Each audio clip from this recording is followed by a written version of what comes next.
But there are follow-up studies and research is done more on betamethasone than dexamethasone. So why are we talking about this RDS, the surfactant prematurity? We see lots of babies in extreme preterms requiring surfactant, which is normally produced in the lungs, and its deficiency causing RDS. So what is the use of this surfactant? Why are we talking so much about it?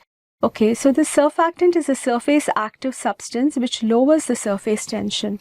So normally what happens is, it's just like in a balloon. What happens is, you have a alveoli. So what happens, it can be a small alveoli or a large alveoli. And when this surfactant is secreted, it causes a thin film around the alveoli, which is just like a balloon. And it decreases the collapsibility of the balloon. So it helps in the normal expansion of the balloon and helps in air exchange to hence happen. So when there is no surfactant, what will happen is the alveoli will collapse. Okay, so then the air exchange will get affected. So there is something in this related to the surfactant. One is the surfactant has to be produced, and this is affected by the size of the alveoli also.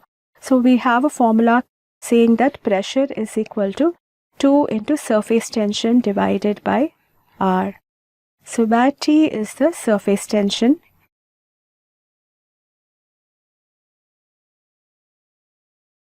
and R is the radius. Okay, so this affects the pressure also that is needed to inflate each of these alveoli in the lungs, the surfactant. And so let us say that we have a surface tension which is equal to 3. Okay, now we have a radius at one part, a larger radius which is also equal to maybe 3, and a smaller radius maybe which is equal to 1. So that is, a larger radius means it's a bigger alveoli, and a smaller radius is a smaller alveoli.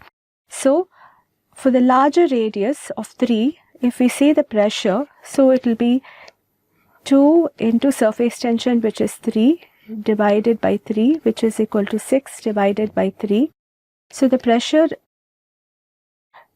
required here will be about 2. Okay, now we are going to a smaller radius of 1, so which is equal to, when the smaller radius is 1 and the surface tension is still the same 3, so it will be 2 into 3 divided by the radius of 1, which is equal to 6.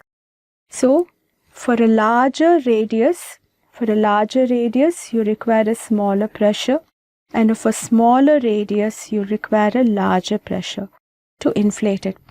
This can be seen regularly when we blow balloons. When we are blowing balloons, when we have a smaller balloon, we always have much more difficulty in blowing it. We try to push in more air inside it. But when we have a larger balloon, it's always easier to inflate the balloon. So that is a similar response here that happens in the alveoli. So this is very important when considering the surfactant use and the surface tension. So surfactant decreases the surface tension. That is, it decreases the collapsibility of the alveoli, and this is also affected by the size of the alveoli. The smaller the alveoli, the more the pressure is required. The larger the alveoli, the lesser the pressure is required. And when there is a surfactant deficiency, what happens? There will be a collapsibility of these alveoli. You require much more larger pressures. When it's very much collapsed, we call it as atelectasis. When there is atelectasis, this decreased perfusion, that is the capillaries surrounding the alveoli. Normally there are capillaries where there will be not much of gas exchange to the capillaries, and it causes something called as ventilation perfusion mismatch. So how is surfactant secreted? Surfactant composition, like we'll be seeing in the next slide, it is secreted first by the type 2 cells, which are called as the pneumocytes, which are present in the alveoli. So this is one of the pneumocyte here that we are seeing. So first is the substrate comes. We have the endoplasmic reticulum. There is a synthesis of the surfactant. It goes into the Golgi, the lamellar bodies, and then from there there's exocytosis and secretion of the surfactant. Then you can see a layer forming. So this layer is a film. What does this film do? It decreases the collapsibility of the alveoli. So a liquid air monolayer interface is formed here, which decreases the collapsibility and atelectasis. This surfactant also has there's phospholipids and proteins, and some of these proteins are also secreted by the Clara cells, which are mainly present in the terminal bronchioles. Okay,